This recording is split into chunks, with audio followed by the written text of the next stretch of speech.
Bir daha ne yüzümü göreceksin, ne sesimi duyacaksın. Bana son bir şans ver. Son bir şans Reyyan, dedi. Artık Reyyan'ın kendisinden gitmesine dayanamayan Miran Aslan Bey. Bölüm boyunca Miran'ın Reyyan'ı kaçırışının sonrasında olanları izledik. Ve bu bölümde gelecek bölümlerde olacaklarla ilgili de bir sürü detay da bizlere verilmişti. Geçen hafta da yine bu şekilde yakaladığımız detaylarla bu bölümün bir sürü sahnesini birebir tahmin etmiştik. En basitinden Fırat'ın Miran'ın arabasının aynısından kullandığını ve Şadoğullarına bir oyun ettiklerini bile söylemiştik. Peki heyecanın dorukta olduğu ve ilginç bir şekilde yine çok duygusal biten bu bölümün devamında neler olacak? Hangi ipuçları bizlere verildi? Hepsi ve daha fazlasını inceleyeceğimiz bu haftanın ilk videosuna hepiniz hoş geldiniz. Her gün yaptığımız yepyeni bilgilendirici videolardan anında haberdar olmak için kanalımıza abone olup takipte kalmayı unutmayın.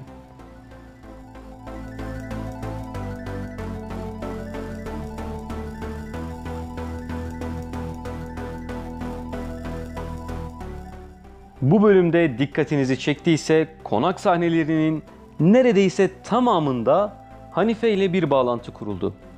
Yani ilk sahnede Reyyan'ı Miran kaçırdı denildikten hemen sonra kamera Hanife'ye odaklandı ve bir saniye içinde hemen konağın içine gittiğini gördük. Haftalar önce Hanife'nin bu konağın hanımı ben olacağım, siz de Nasuha ile benim aramı yapacaksınız dediği Handan ve Yaren'i biliyoruz. Ancak sonrasında o kadar çok olay yaşandı ki devam sahnelerinde hep ya Handan'a ya da Yaren'e laf soktuğu kısa sahneleri gördük Hanife'nin. Hatta neden bir türlü artık bir şey olmuyor burada demeden de edemedik. Tam da herhalde bu sezonda Hanife'nin hayallerini gerçekleştirmekten vazgeçtiler derken bir anda bizleri şaşırtan bir olay oldu. Ve bu bölümde neredeyse her ara sahnede Hanife'yi bir yerlere giderken, bir şeylerle uğraşırken gördük. Özellikle herkesin dikkatini çeken ve bölümün en bariz sahnesi Azize Hanım konağa bastıktan sonra Hanife ile aralarında geçen o kaş göz işaretlerinin olduğu yerdi. O kadar belli oluyordu ki kamera açısına Handan girince Azize'nin hareketlerine garip garip baktı. Ne oluyor dercesine. Yakın zamanda sürpriz bir şekilde yine Hanife'nin sahnelerini görme ihtimalimiz burada gittikçe yükseliyor arkadaşlar. Düşünsenize tüm bu olayların ortasında bir anda Nasuha Hanife ile evlenmek istiyor. Ne kadar garip olurdu değil mi? Ayrıca bu bölümde Nasuha'nın da Hanife'ye ne kadar yakın olduğunu gördük. Aralarında yaptıkları kaş göz işaretleri mutlaka dikkatinizi çekmiştir. Ve evin diğer çalışanları varken Nasuha'nın bazı gizlediği işlerini yalnızca ona söylemiş olması bir hayli kafa karıştırıcıydı. Yani bu konuda da sezon finalinden hemen önce bir sürprize açık olabiliriz bence.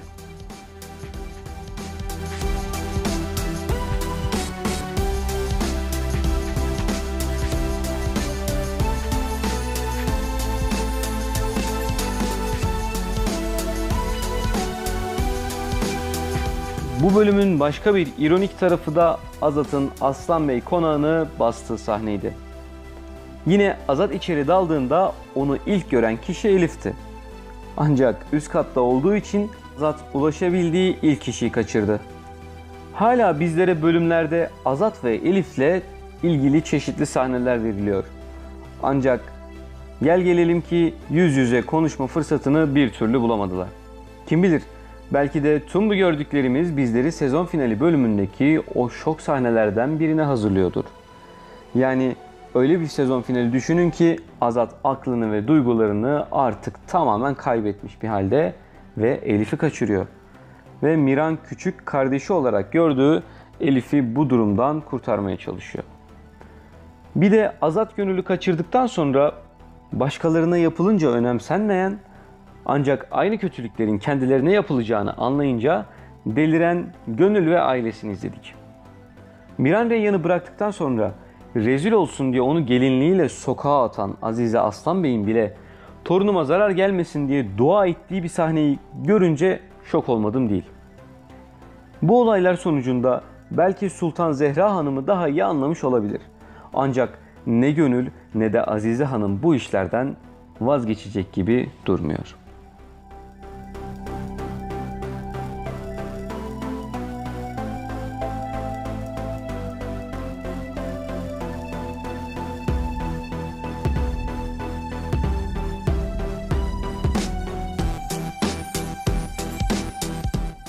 Şimdi de gelelim Fırat'ın bu bölümde bize verdiği o efsane ipucuna. Ne duruyorsun, git de kızımı bulsana diye kendine sitem eden sultana, Azize Hanım beni aileden biri olarak gördü ve kimseden ayrı tutmadı. Biz Gönül'le kardeş gibi büyüdük. Eğer birini seçmem gerekirse kendi ellerimle veririm Reyyan'ı Gönül'e almak için diyerek bizleri şok etti Fırat. Daha önceden de söylediğim gibi Fırat'la Mira'nın aralarının küçüklükten beri ne kadar iyi olduğunu hepimiz görüyoruz. Ancak Gönül'le Fırat çok mu yakınmış birbirlerine? Yani burada şaşırmamak mümkün değil. Küçükken hep birbirlerine destek mi olmuşlar? Aslında bu kısım resmen yakın zamanda göreceğimiz sahneler gerçekleşsin diye ortaya bir anda atılmış. Çünkü diğer türlü olsa en azından 11 bölümdür küçük bir ibare görürdük bu konuyla alakalı. Ancak yok. Peki bu sözler ne anlama geliyor? Garip bir şekilde her seferinde Miran'a yardım eden can dostundan duyduğumuz bu sözler, eğer ters bir durum olursa Mira'nın istemediği bir şeyi de yapabilirim demektir. Hem de Gönül gibi şeytani planlar yapan birisi için. Mira'nın Reyyan'ı getirmeyeceği çok bariz bir şekilde belli dostlar. Peki bu durumun devamında gerçekten Fırat Gönül'ü kurtarmak için Miran'a ihanet edebilir ve Reyyan'ın yerini Azat'a ve Hazar Bey'e söyleyebilir mi? Maalesef burada üzülerek de olsa Fırat'ın yaptığı bir hatayı görebiliriz. Ve bu hata çok da kötü sonuçlanacak. Fragman geldikten sonra yeni videomuzda daha fazla detayla bu konu üzerine konuşabiliriz. Fakat işin ilginç tarafı fragmanda da yalnızca Reyyan'ın Miran'a vereceği 24 saatten kesitler olabilir. O sebeple elimize geçen her bilgiyi yepyeni videolarla her gün paylaşırken bizleri takip etmeniz çok önemli.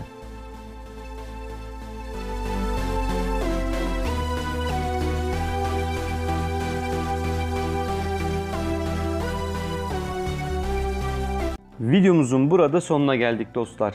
Hepinizin desteğiyle günden güne büyüyen Yaşayan Tarih kanalında her gün yeni bir video ile daha sizlerle birlikte olmaya devam edeceğiz. Sizler de bu bölüm hakkındaki görüşlerinizi ve ilginç olduğunu düşündüğünüz fikirlerinizi bizlerle yorumlar kısmında paylaşırsanız yarınki yeni videomuzda sizin de yorumunuzu gösterebiliriz. Ayrıca kanalımıza abone olup yorum ve like atarak da bizlere destek olabilirsiniz. Şimdiden hepinize çok teşekkür ederim. Merakta kalmayın, takipte kalın. Sizleri seviyorum. Hoşça kalın.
Takipteler sesle sus. Bir vakit olmuştu beynim. Düzlükteyken bitmiş seyrim. Göz gözü görmüyor hep Rus.